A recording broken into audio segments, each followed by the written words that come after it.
Hey, it's 9:25 here, Big 550 KTRS. Every month or so, we check in with our St. Louis legal eagle, Greg Willard, St. Louis University law professor. Good morning, Greg. Good morning, McGraw. We should also say, in terms of full disclosure, you are still the attorney for Gerald Ford's estate. Is that correct? No. You're not? No, in the past. In the past, okay. So you were Gerald Ford's attorney, and Gerald Ford is an interesting guy, and we've had conversations about that. But the Supreme Court started their new session this week, right? They did. First Monday in October. They started Monday morning. And so what are we looking forward to? What are some of the big ones? First, let's start with this. Since this is a country divided, and our last guest talked about it, and Republicans can't even agree on who's going to lead them in the House of Representatives, the Supreme Court, how political is the Supreme Court? And for those casual viewers, think it's much more political today than it was, say, even 20 years ago. I think the thought that the Supreme Court as an institution, as a political institution, McGraw, is false. Okay. Let me give you a couple of statistics. Yeah. The court has about 7,500 requests to hear cases every year. It only hears about 75 of those. All right. 86% of the decisions were 6-3 or greater. Only 14% of the decisions were decided on a 5-4 vote. 14%, McGraw, does not strike me as an institution that is divisively challenged. Can they pick, but they can pick and choose. So do they pick the most divisive ones, or do they pick the simplest ones? I don't think they pick the most divisive. The term is certiorari. That's how most cases come to the Supreme Court. It takes 4 justices to vote to hear a case on cert. Right. Generally, it's to decide cases where one circuit court of appeals has said the law is X and another circuit court has said Y, and the Supremes have to resolve that conflict. So I don't think as a matter of reality of cert petitions that they seek out divisive issues, but the reality is they are the final word, McGraw. Yeah. And so if it's a divisive issue, they are the decider. Yes, they are the final word, which we need to tell some of those Republican presidential candidates that they're the final word, because they don't really quite understand how the whole thing works, that we shouldn't listen to the Supreme Court when we disagree with them. It doesn't work that way. Right. And Kim Davis, the clerk in Kentucky, it doesn't work that way. When the Supreme Court says something, that's the law of the land. The phrase settled law seems to get lost. And another aspect, McGraw, that seems to have gotten lost in the Kim Davis cacophony, she put her hand on the Bible and took an oath to uphold the laws of Kentucky and the United States. And I understand she has very deep views and personal views on the issue at hand, but no one was talking about the oath that she took when she assumed that office. A lot of silence on that. Really interesting point. Quickly, you talk about it, people talk about it being so political, but the most conservative justice, one could argue, is Scalia. One could argue the most liberal is Ruth Ginsburg, but yet the two of them vacation together. Very, very close friends, and I think that's a tradition on the court. I think you can go back decades, and the justices, by and large, have done a wonderful job of separating ideological, philosophical issues from personal issues. Right. And I think the Scalia Ginsburg relationship's a good example, Right. and there are others. Yeah. And that, I think, very significantly helps the effectiveness of the court. Talk for a moment. We're talking with Greg Willard, St. Louis University law professor, also an attorney for Gerald Ford back in the day. We keep hearing Justice Roberts, Supreme Court Justice Roberts, looking at the Obamacare arguments and saying, I don't want to overturn this. Let me figure out a way to not overturn this and not have the court be the judicial activist court that I don't want it to be. And so instead of finding on the law, he found an out to protect whatever the philosophy was. That's one view. And I think that's probably the more cynical end of the spectrum. Right. And that the first Obamacare case, he found that what was designated in the statute as a penalty wasn't a penalty, it was a tax, Right. even though Congress said it's not a tax. Right. So there are those that say that he was searching for a reason to reach a result. Right. Perhaps. I teach a law school course, as you mentioned, McGraw, and just this past week we talked about the difficulties that President Franklin Roosevelt had early in his administration with the Supreme Court then Right. overturning New Deal legislation. Sure. He came up with his court packing plan, and then the Supreme Court began to shift its approach. Which, if my memory serves me correctly, didn't he just nominate judges to like stand behind these judges, more or less? What he proposed was to that the president would get an additional appointment at any time a sitting justice reached the age of 70. And golly gee whiz, when you do the math and the age of the then justices, it would have taken the court to 15, and his folks would have had a majority.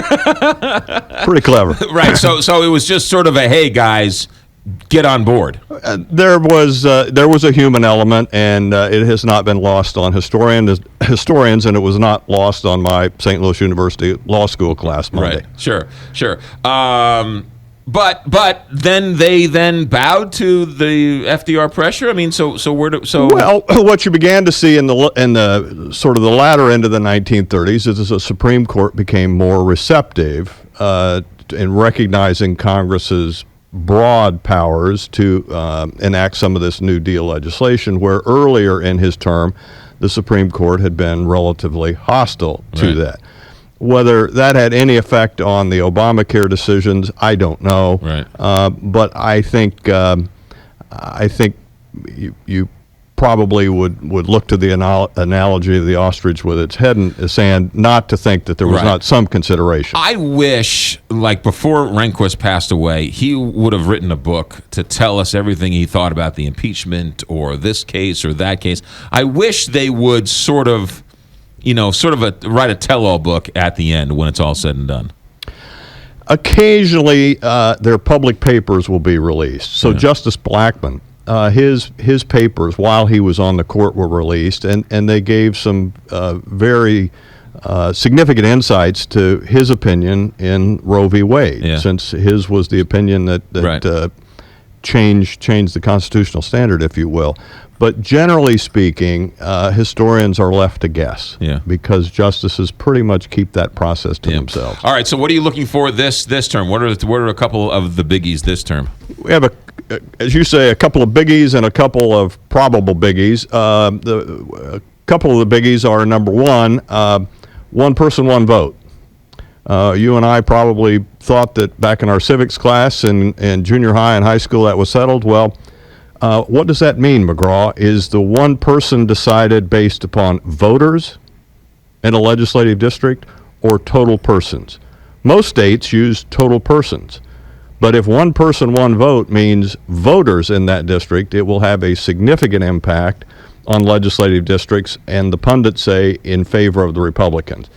That's a big issue. An additional issue that's coming up is the Supreme Court a couple of years ago ruled that it was unconstitutional for a court in a juvenile proceeding to give a juvenile a mandatory life sentence without the possibility of parole. No decision was made as to whether that's retroactive. So there are thousands of people sitting in prison today who were convicted as juveniles and given mandatory life sentences without the possibility of parole. And the Supreme Court has to decide whether the decision they made recently, whether they are going to apply that retroactively or not. Seems like that's awful harsh to apply it retroactively. It is, but if the constitutional rule, as the Supreme Court decided, was that it is unconstitutional to have that sentence issued, why is the Constitution suddenly coming to life with a new rule that would not apply to those that are already But in I prison? thought you couldn't pass a law and then arrest someone. Like if I was caught jaywalking yesterday and they pass a law tomorrow saying jaywalking is, punishable by 20 years, they can't go back and arrest me for jaywalking a week ago. Different issue. that's a statute, and the Constitution is very clear, McGraw. A legislative body can't pass an ex post facto law criminalizing prior conduct. What the Supreme Court is going to have to decide is a constitutional issue, is whether the sentence that juvenile was given, life without the possibility of parole, whether that was an unconstitutional sentence. We're not criminalizing any prior Gotcha. So the conduct. argument is the sentence. It's the sentence for the conduct. So that's one. Affirmative action is back before the court. We thought that was settled with the cases up in Michigan, but there's another one that's back as to whether in the so-called holistic approach it is proper to use as a factor race. The University of Texas system does, and there are those that are challenging it. Gotcha. Those are biggies that will be decided. Two that are coming down the pike that I think most observers think the court will grant certiorari and hear them.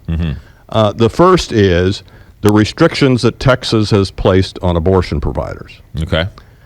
Number one, that a person performing the abortion has to have hospital admitting privileges. Okay.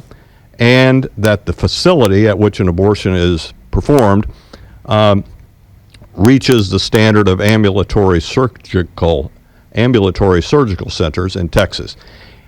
If those are upheld as being constitutional limitations on abortion, the number of abortion clinics in Texas will drop to about 10. Is that an undue burden under the Roe v. Wade and Casey jurisprudence? So they're going. That's right in the crosshairs. That's in the crosshairs. Most observers think the court will take it, but we'll have to see.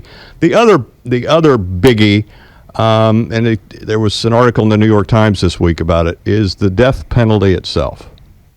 Justice Ginsburg has come out, and Justice Breyer, and said quite bluntly that they believe the death penalty is unconstitutional.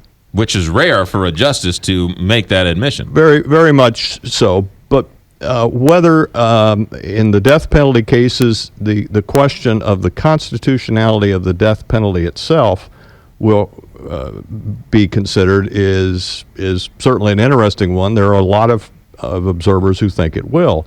The counter argument is, Justice Scalia makes it very pointedly, how can the death penalty be unconstitutional when the very Constitution in the Fifth Amendment speaks about capital crimes?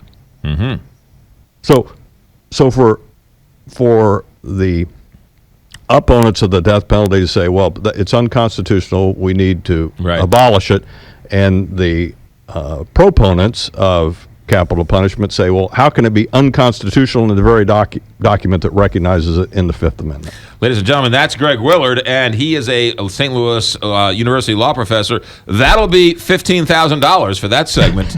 He'll be happy to take your check at the door. In my dreams, McGraw. Greg Willard, thank you very much. Always fascinating to have you in here. Great to be with you, McGraw. You got it. 938, Big 550, KTR.